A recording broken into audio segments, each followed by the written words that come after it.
रमा एकादशी का महात्म्य। युधिष्ठिर ने श्री कृष्ण से पूछा, जनार्दन, मुझ पर आपका स्नेह है, अतः कृपा करके बताइए, कार्तिक के कृष्ण पक्ष में कौन सी एकादशी होती है? भगवान श्री कृष्ण बोले, राजन, कार्तिक के कृष्ण पक्ष में जो परम कल्याणमयी एकादशी होती है वह रमा के नाम से विख्यात है। रमा परम उत्तम है और बड़े बड़े पापों को हरने वाली है। पूर्व काल में मुचुकुंद नाम से विख्यात एक राजा हो चुके हैं जो भगवान श्री विष्णु के भक्त और सत्य प्रतिज्ञ थे। निष्कंटक राज्य का शासन करते हुए उस राजा के यहाँ नदियों में श्रेष्ठ चंद्रभागा कन्या के रूप में उत्पन्न हुई।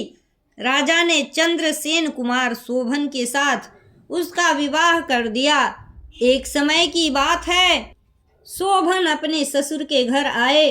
उनके यहाँ दशमी का दिन आने पर समूचे नगर में ढिंढोरा पिटवाया जाता था कि एकादशी के दिन कोई भी भोजन न करे, कोई भी भोजन न करे। यह डंके की घोषणा सुनकर शोभन ने अपनी प्यारी पत्नी चंद्रभागा से कहा, प्रिय, अब मुझे इस समय क्या करना चाहिए, इसकी शिक्षा दो। चंद्रभागा बोली, प्रभु, मेरे पिता के घर पर तो एकादशी को कोई भी भोजन नहीं कर सकता।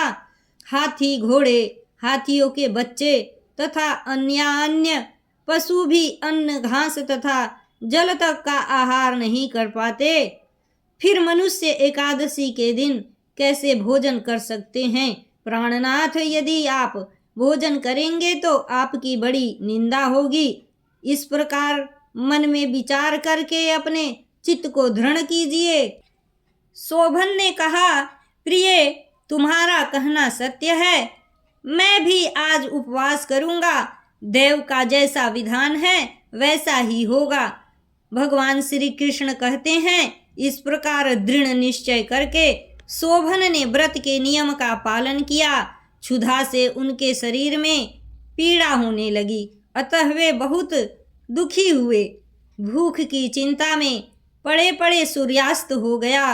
रात्रि आई जो हरि पूजा परायण तथा जागरण में आसक्त वैष्णव मनुष्यों का हर्ष बढ़ाने वाली थी, परंतु वह ही रात्रि शोभन के लिए अत्यंत दुखदायिनी हुई। सूर्योदय होते होते उनका प्राणांत हो गया। राजा मुचुकुंद ने राजोचित काष्ठों से शोभन का दाह संस्कार कराया। चंद्रभागा पति का पारलौकिक कर्म करके पिता के ही घर पर रहने लगी।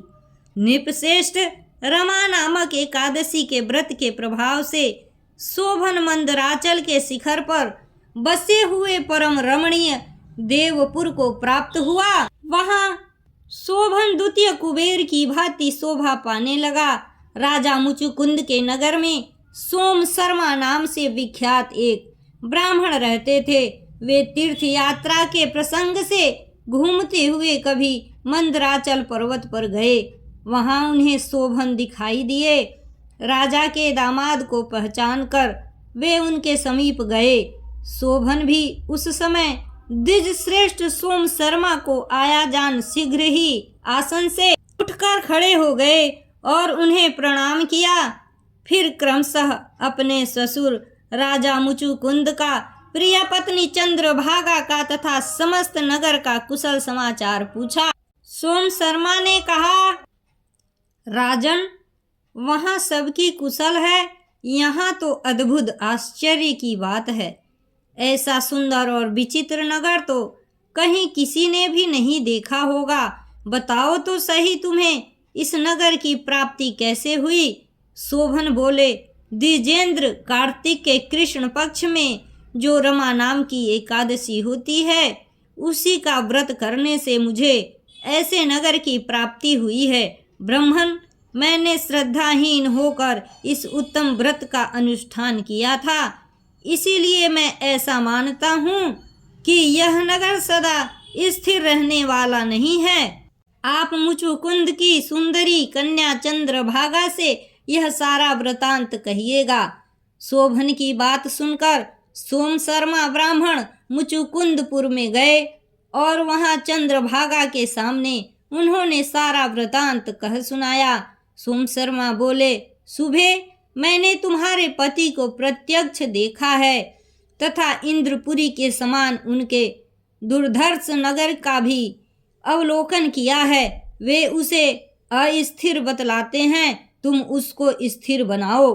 चंद्रभागा ने कहा, ब्रह्मर्षि, मेरे मन में पति के दर्शन की लालसा लगी हुई है, आप मुझे वहां ले चलिए। मैं अपने व्रत के पुण्य से उस नगर को स्थिर बनाऊंगी।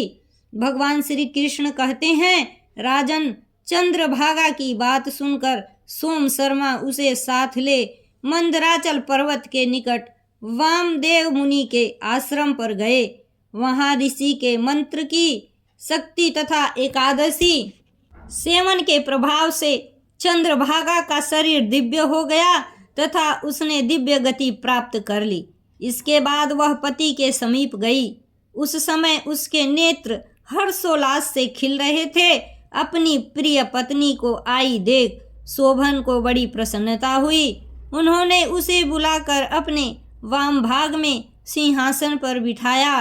तदंतर चंद्रभागा ने हर्ष में भरकर अपने प्रियतम से यह प्रिय वचन कहा, नाथ, मैं हित की बात कहती हूँ, सुनिए। पिता के घर में रहते समय जब मेरी अवस्था 8 वर्ष से अधिक हो गई, तभी से लेकर आज तक मैंने जो एकादशी के व्रत किए हैं और उनसे मेरे भीतर जो पुण्य संचित हुआ है, उसके प्रभाव से यह नगर कल्प के अंत तक स्थिर रहेगा तथा सब प्रकार के मनोवांछित वैभव से समृद्धिशाली होगा। नृपश्रेष्ठ, इस प्रकार रमा व्रत के प्रभाव से चंद्रभागा दिव्य भोग, दिव्य रूप और दिव्य आभरणों से विभूषित हो अपने पति के साथ मंदराचल के शिखर पर विहार करती है। राजन, मैंने तुम्हारे समक्ष रमा नामक एकादशी का वर्णन किया है। यह चिंतामणि तथा कामधेनु के समान सब मनोरथों को पूर्ण करने वाली है। मैंने दोनों पक्षों के एकादशी व्रतों का पापनाशक महात्म्य बताया है। जैसी कृष्ण पक्ष की एकादशी है, वैसे ही शुक्ल पक्ष की भी है। उनमें भेद नहीं करना चाहिए। जैसे सफेद रंग की गाय हो या काले रंग की, दोनों का दूध एक सा ही होता है। इसी प्रकार दोनों पक्षों की एकादशियां समान फल देने वाली हैं। जो मनुष्य एकादशी व्रतों का महात्म्य सुनता है, वह सब पापों से मुक्त हो श्री विष्णु लोक में प्रतिष्ठित होता है। इसीलिए हर किसी को एकादशी व्रत जरूर करना चाहिए।